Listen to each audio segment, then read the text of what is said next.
Vamos falar um pouquinho sobre assistência social, porque quando a gente fala sobre esse tema, geralmente se carrega uma simbologia, né, assistencialista, que a própria área, né, atua até para desmistificar. A gente sabe que é um grande desafio de todas as cidades brasileiras para atender pessoas em situação de vulnerabilidade social, pessoas em situação de rua. E quais são os desafios da Prefeitura de Joinville nesse momento para a nossa região?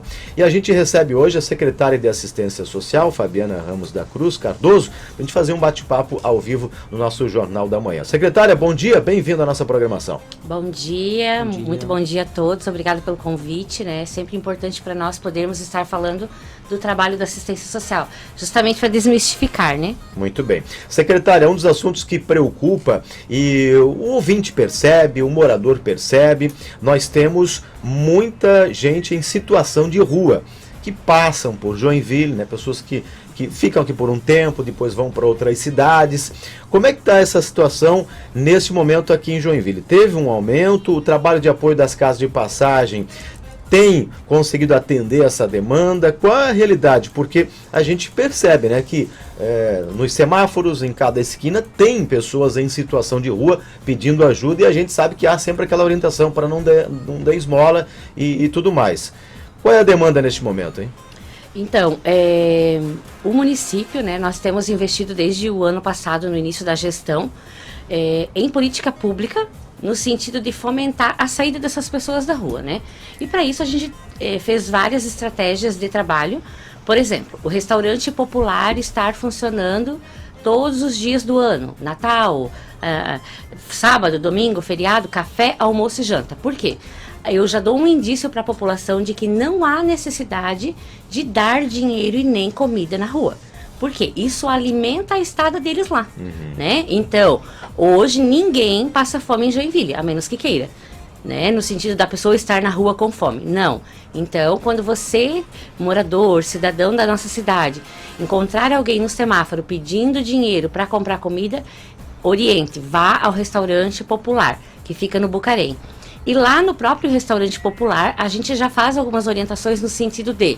A pessoa chega lá, a gente já vai orientar, vai para o Centro Pop, se é uma família que chegou, que está em dificuldade, o próprio pessoal do RP faz a solicitação para a equipe de abordagem do Centro Pop que vai até o local. Na verdade, a gente já faz isso quando a população nos liga e fala, olha, tem uma pessoa dormindo aqui debaixo da marquise. A gente vai.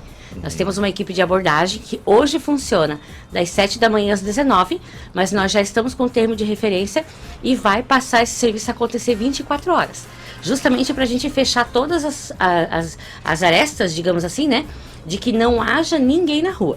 Mas a menos que ela queira, né? Pois é, né? Se ela não quiser ela tem o direito de ir e vir. Ela tem o direito de não querer o atendimento, inclusive. Pode. E acontece, tá? Acontece, é muito comum isso, secretário? É comum. Vou citar uns exemplos, né? Nós temos em alguns pontos de ônibus, a gente já conhece, a gente sabe nome, sobrenome, apelido, né? A gente já foi muitas e muitas vezes, a gente não pode expor o usuário, né? Mas tem um caso, por exemplo, ele é surdo-mudo, a gente vai com a intérprete de Libras, a gente levou ele para internação.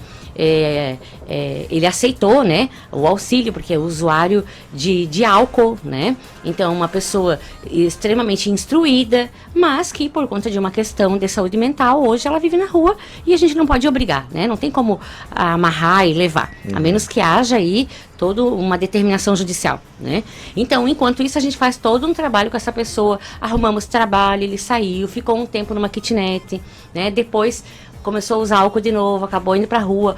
O consultório na rua acompanha, porque tem equipe de saúde também. Então a gente faz um trabalho em parceria com a saúde, não é só assistência. Justamente porque muitas das pessoas que estão em situação de rua têm a questão da saúde mental, né? E é por isso que é mais difícil. Porque a pessoa que ela vem para Joinville com o intuito, né, de trabalhar, que ela não tem nenhuma questão de saúde mental e que ela aceita, né, esse encaminhamento para a superação das demandas dela, a gente consegue, né? Então, prova disso são as casas de passagem, né, que a gente tinha só 25 vagas no ano passado. Então, é praticamente impossível, né, para uma cidade do tamanho de Joinville. E na ação de inverno, ano passado, a gente teve que abrir o ginásio. Então, esse ano, o que a gente fez? fez todo um trabalho com a rede, né, que também tem muito preconceito, muitas vezes, como lidar com essa demanda. E, na verdade, são pessoas, famílias, né, homens, mulheres, idosos, que também vai um alerta aqui para nossa sociedade, né? Vamos cuidar dos nossos idosos, que tem muita família abandonando o seu idoso, negligenciando, né? E essas pessoas que estão na rua, muitas vezes batendo na porta do Centro Pop, com 85 anos, vocês imaginam? Né? É muito sério, é muito grave, né? Então a gente precisa se rever enquanto sociedade também. E não dá para dizer que a pessoa que está em situação de rua nivelar, né, é todo mundo ruim ou todo mundo bom. Não, cada indivíduo é um ser único, né? E que a gente precisa olhar ele na sua integralidade. Então as casas de passagem, elas têm nos auxiliado muito, porque hoje são 5, vocês imaginem, né? Então de 25 hoje conveniadas, que a gente está num processo que já estão inscritas no Conselho Municipal de Assistência Social, né? Porque assim, eu sou gestora do fundo, mas tudo passa pelo Conselho de Assistência. Então, hoje nós temos 5 instituições, 115 vagas já, né? Que tem essa autorização do Conselho. E para a ação de inverno, nós ainda estamos com um bônus, digamos assim, né? Que a gente fez outras parcerias com a nossa capacidade de até 215. Então, hoje, só vai dormir na rua se a pessoa quiser. Secretário, nosso ouvinte, né, o Rogério, do bairro Morro do Meio, ele faz a seguinte pergunta.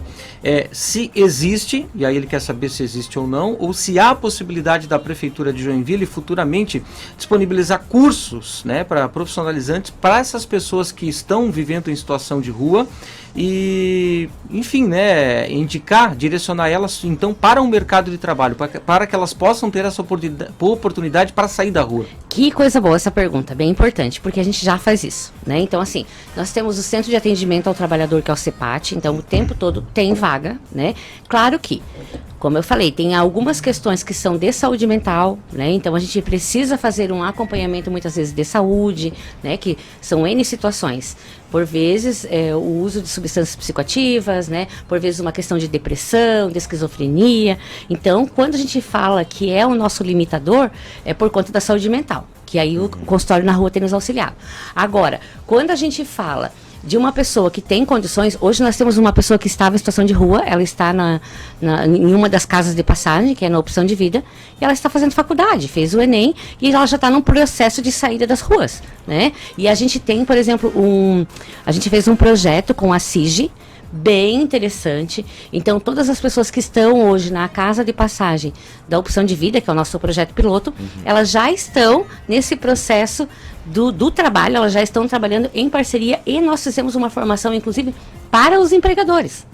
Né? Então, assim, de como lidar com essas demandas, quem são essas pessoas, até porque não adianta a gente só encaminhar e chegar lá e a pessoa sofrer muitas vezes preconceito, né?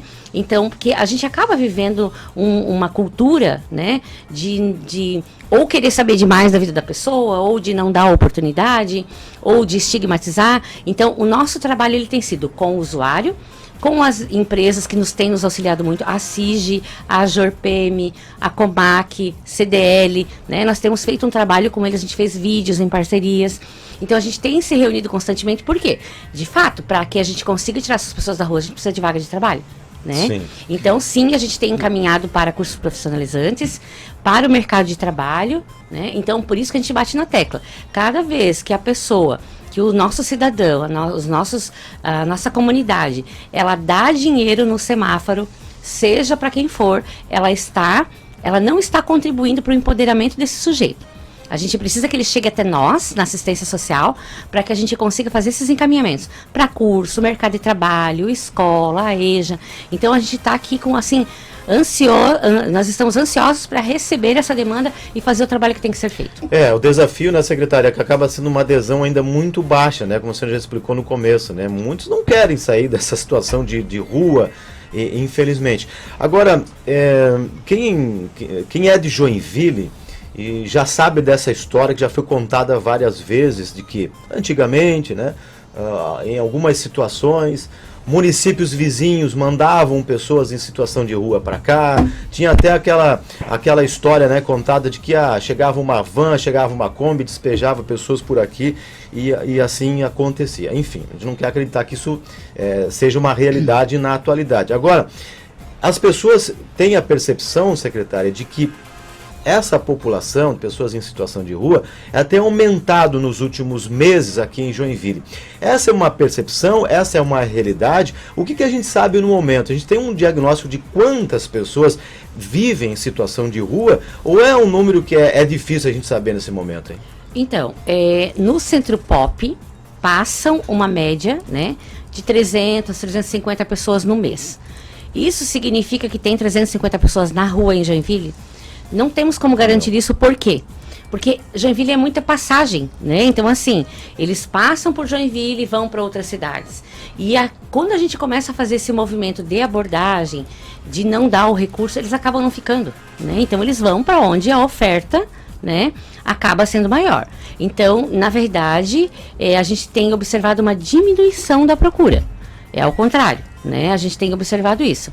Por exemplo, a gente tem feito um trabalho bem forte em relação ao trabalho infantil, que é bem importante a comunidade saber também. Então, assim, ó, criança no semáforo pedindo esmola, seja indígena, negro, branco, quilombola, não importa, gente. A legislação é a mesma. A legislação é a mesma. Isso é bem importante, porque é outra cultura que a gente precisa romper.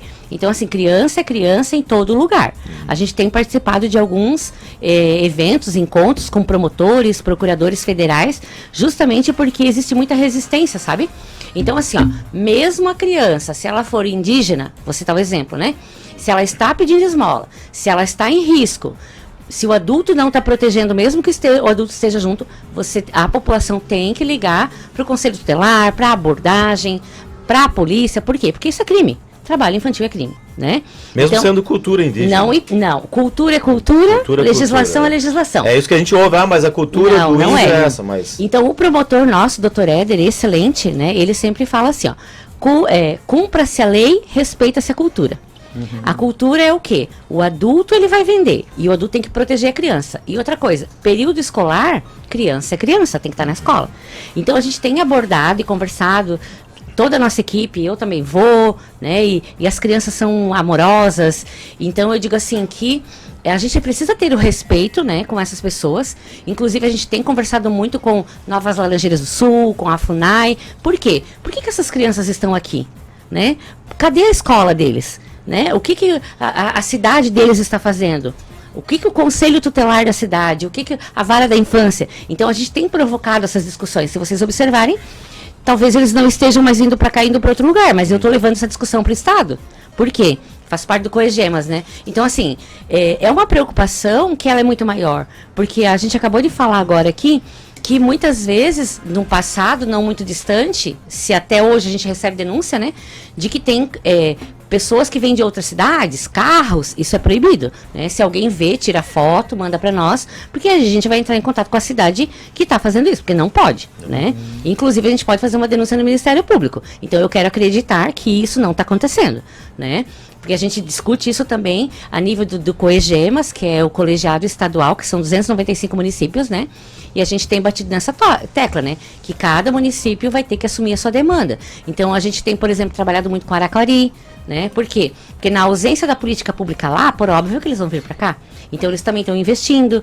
Então, Jaraguá. Então, as cidades vizinhas, a gente tem feito um trabalho, assim, em conjunto, no sentido de se auxiliar, inclusive cobrando do Estado a regionalização de alguns serviços. Secretária, obrigado pela participação. Esse tema é importante, né? A gente volta aí nos próximos dias, nos próximos meses, para falar sobre essa situação em Joinville. Muito obrigado, bom trabalho para toda a equipe. Obrigada a vocês, gente. Um abraço, até mais.